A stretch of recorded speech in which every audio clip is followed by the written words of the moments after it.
Soalan pertama para penonton yang akan saya ajukan kepada panel kita, Dr. Firdaus.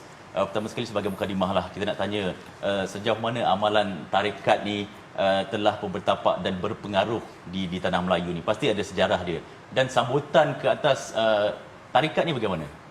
Baik.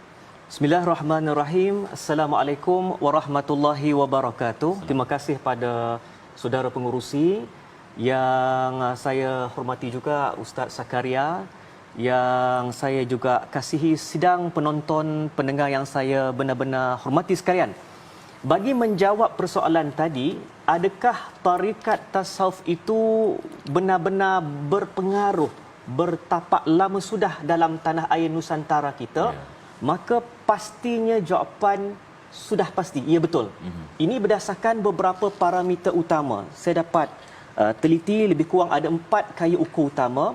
Pertama, kita lihat daripada sudut penyebaran awal Islam itu sendiri ke dalam tanah air Nusantara kita, yang disebarkan oleh kebanyakan golongan sufi yang menggunakan pendekatan tasawuf yang sudah pasti berpegang kepada tarikat-tarikat muktabar. Itu kita akan lihat satu persatu nanti.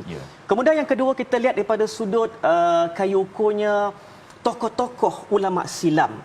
Dan mereka ini juga adalah merupakan tokoh pejuang kemerdekaan tanah Melayu. Dan mereka ini menggunakan pendekatan tasawuf. Dan mereka ini orang yang bertarikat.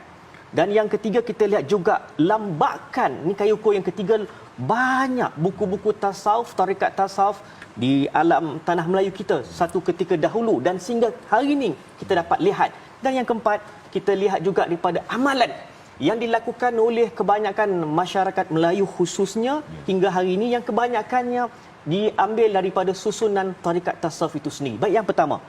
Yang pertama adalah kita lihat kepada penyebaran awal Islam sebelum zaman kolonial. Maksudnya pra-kolonial lagi. Dan sudah pasti benda yang sebegini kita mesti lihat kepada buku-buku lama, kitab-kitab sejarah. Saya cuba untuk memetik satu kitab hikayat Raja-Raja Pasai sebagai contoh. Disebut dengan jelas di situ ada seorang tokoh yang bernama Sultanul Arifin Syekh Ismail, yang mana beliau ini termasuk dalam kalangan golongan sufi yang menyebarkan Islam menggunakan pendekatan tasawuf. Dan menariknya, Syekh Ismail ini, beliau ni berjaya mengislamkan Raja Samudra Merah Silu ketika itu. Sebelum tu dengan Raja Makbari. Saya cuba nak highlightkan raja-raja ni sebab biasanya kalau dulu apa yang diterima, diamalkan, dilakukan oleh raja-raja, biasa itulah juga yang diterima oleh rakyat jelata. Betul. Dan Syekh Ismail ini disebut jelas dalam hikayat Raja Pasai, beliau ini bertarikatkan Naqsyabandiyah. Kita di Malaysia sebagai contoh, kita ada hikayat, kita ada buku ataupun kitab sejarah Sulalatus Salatin.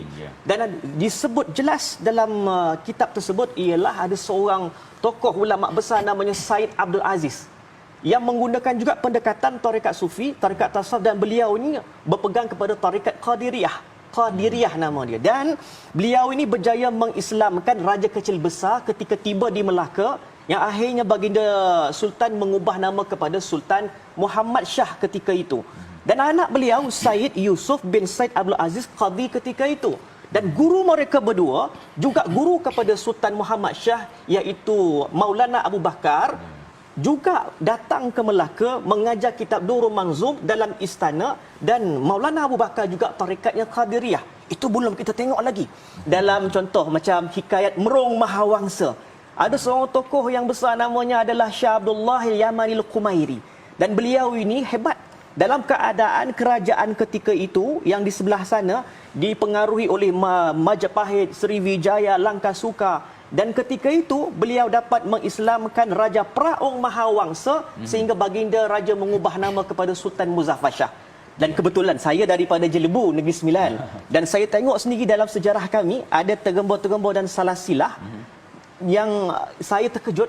Kurang lebih pada tahun 1500 yang dulu, ada seorang tokoh yang hebat di Jelebu namanya Malim Kalimun As-Sakandari Kadi Padang Segenting. Kalau kita pergi Jelebu, kita tanya kepada datuk-datuk lembaga, dia semua kenal Kadi Padang Genting. Dan beliau ini adalah mufti kerajaan Jelbu yang pertama dan ketua terus angkatan tentera darat yang pertama, Datuk Berdurai gelarannya, dan beliau cukup dikenali berpegang teguh kepada tarikat. Itu parameter yang pertama. Saya cuba ringkaskan. Masuk kepada kayu ukur yang kedua adalah kita lihat daripada sudut tokoh-tokoh ulama sufi yang dulu, yang mereka juga adalah tokoh pejuang kemerdekaan. Pastinya mereka punya pengikut dan mereka ini dilihat adalah merupakan golongan sufi yang bukan sekadar yang kita faham duduk berzikir, tapi mereka meniupkan semangat kemerdekaan kepada rakyat ketika itu. Kita siapa tak kenal dengan apa Syekh Abdul Rahman Limbung, orang tarikat sufi.